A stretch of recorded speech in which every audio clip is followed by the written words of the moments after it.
Tyrants rise when democracies weaken. In the 1930s, fascism rose, not because it was strong, but because democracy was weak. And now something is rising all over the world. The United States got a taste of it between 2016 and 2020. Next time, we'll get the full experience. It is Tuesday, March 12th, and this is The Warning. 237 evenings from tonight, America will learn who the next president of the United States is. One of these two men will be the next commander-in-chief, the incumbent, President Joe Biden, and Donald Trump. Donald Trump incited an insurrection when he lost the presidential election, when he was defeated. What he did is among the worst and most serious crimes in the history of the United States. The only real parallels go all the way back to secession, to the rise of the Confederate States, and the treason that ultimately killed more than 800,000 Americans. George Washington did something incredible. We talk about Washington, we look at his monument, but why was he great? What is it that Washington did? What he did was walk away from power. Not just once, but twice. George III would ask about Washington. He was always curious about his old foe. He wanted to know what would become of him. Would he be king, emperor? Would he have an empire bigger than George III's? When His Majesty was told that Washington would return to Mount Vernon, that he would walk away from power, he was astounded. He said, if that's true, it would make Washington the greatest man of that or any age. Washington set in motion the peaceful transition of power. It is the greatest of all American inventions. The idea that an idea is paramount, that a system, a republic, endures. Government of the people, by the people, for the people, is supreme. This is the most important and enlightened idea in all of human history, come to life in 1776. Its preservation is utterly dependent on the good faith adherence to this great and noble concept by people who disagree politically. We settle our differences in America at the ballot box. We choose. The people do. Sometimes some of the people are disappointed. Other times they're part of the majority. The ebb and flow of this choice is dependent on freedom. And liberty is dependent on that choice, on elections. Elections in America require both sides to be willing to lose, to accept the judgment of the sovereign, to bow to the judgment of the people. This is Donald Trump's greatest disgrace, his most acute treachery, his refusal to bow to the American people, who gave him the greatest honor that can be given to any citizen. He was made president. He took the 35-word oath, the same one taken by Washington and Adams, by Lincoln and Grant, by both Roosevelt's and John Kennedy. And he desecrated it.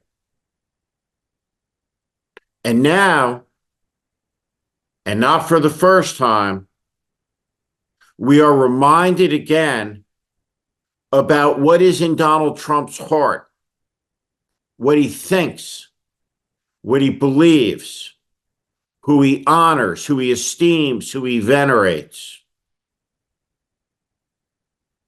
John Kelly served America for his entire life in the armed forces. He was a Marine Corps general before he debased himself and disgraced himself by going into politics. When he went into politics, John Kelly became a liar. He demeaned and degraded Congresswoman Frederica Wilson when she reported to America that Trump had insulted a Gold Star family, which he had done. John Kelly was Trump's lieutenant. When he had the opportunity to make a point to warn the country, he didn't do it. He waited. He waited for a long time to tell the country that when Donald Trump surveyed the graves at Arlington, he called the Americans who gave the last full measure of devotion suckers. Among them was Kelly's own son. He waited to tell the American people that Trump didn't want to go and honor America's fallen at an American cemetery in Europe. And he didn't tell anybody in the moment that Donald Trump was an admirer of Adolf Hitler's. Jim Sciutto, the highly competent and able journalist who covers national security at CNN, has reported again. According to John Kelly, Donald Trump admires the 20th century's greatest villain, a man who started a war that killed upwards of 100 million people, shattered Europe, led to the genocide of the Jews, and brought civilization to its knees, to its edge.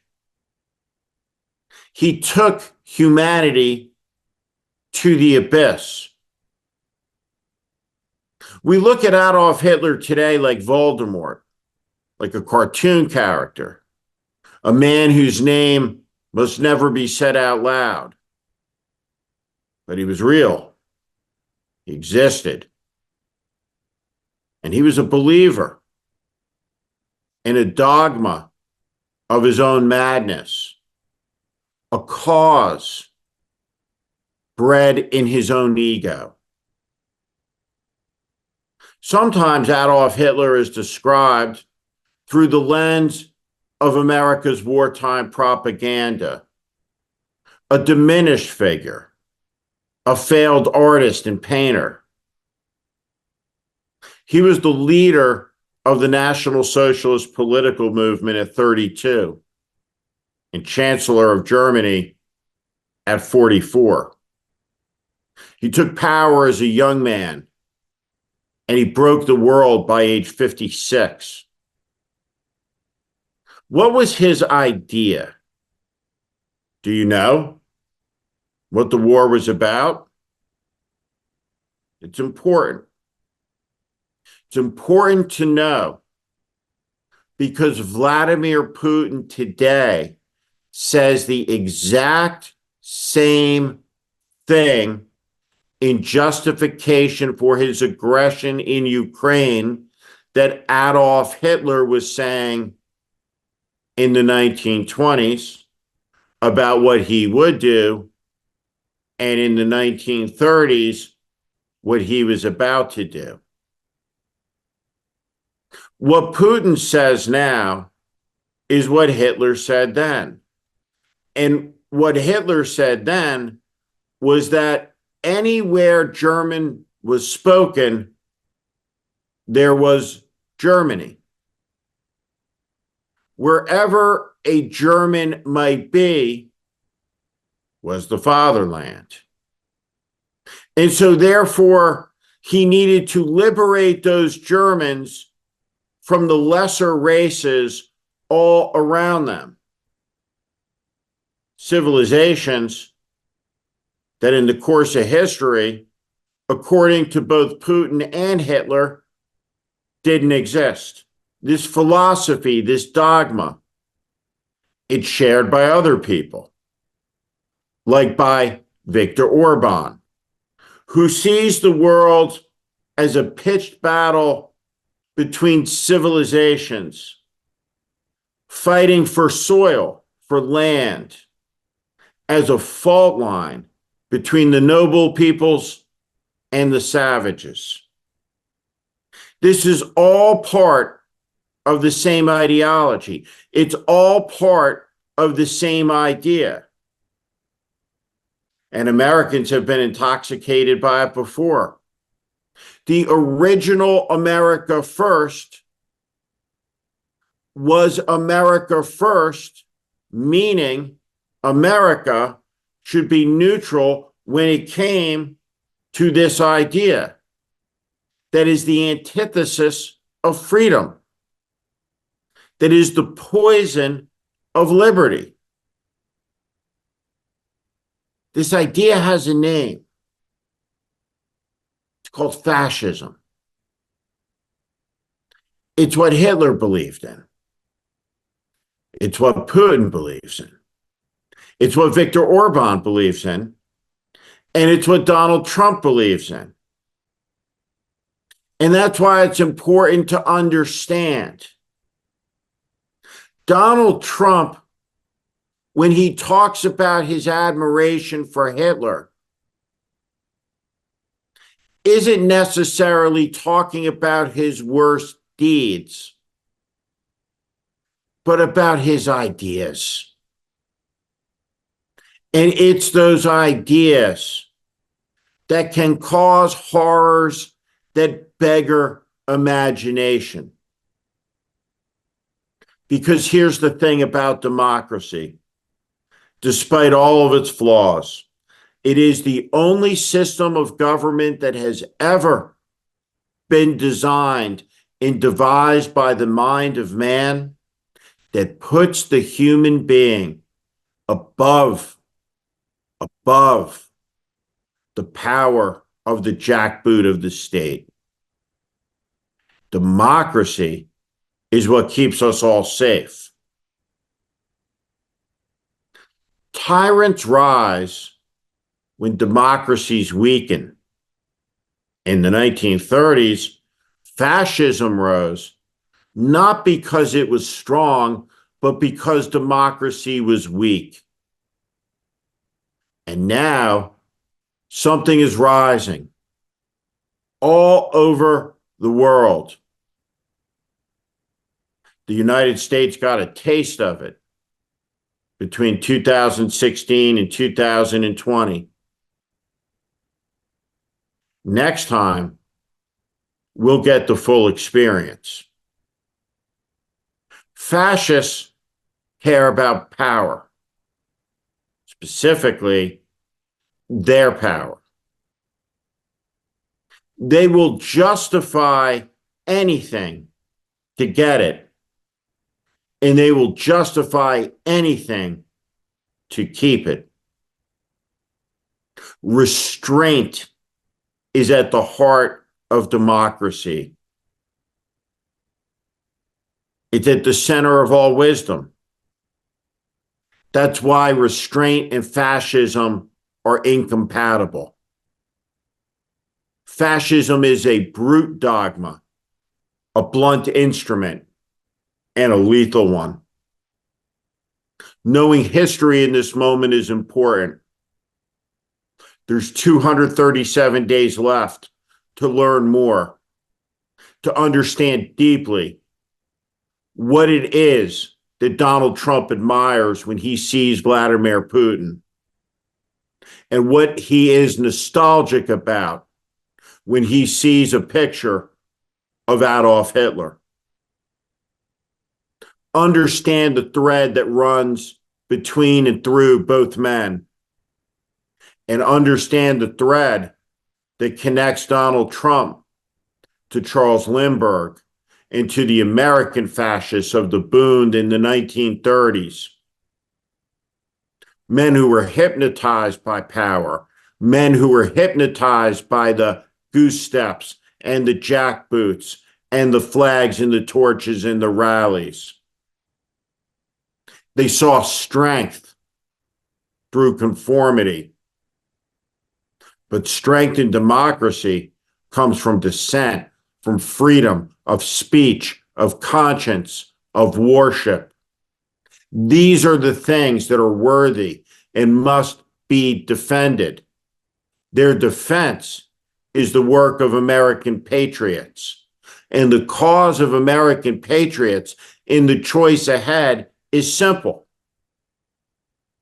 It is to ensure the election of a good man against a bad man, a patriotic man against a seditious man, an American man against a fascist man, Joe Biden against Donald Trump.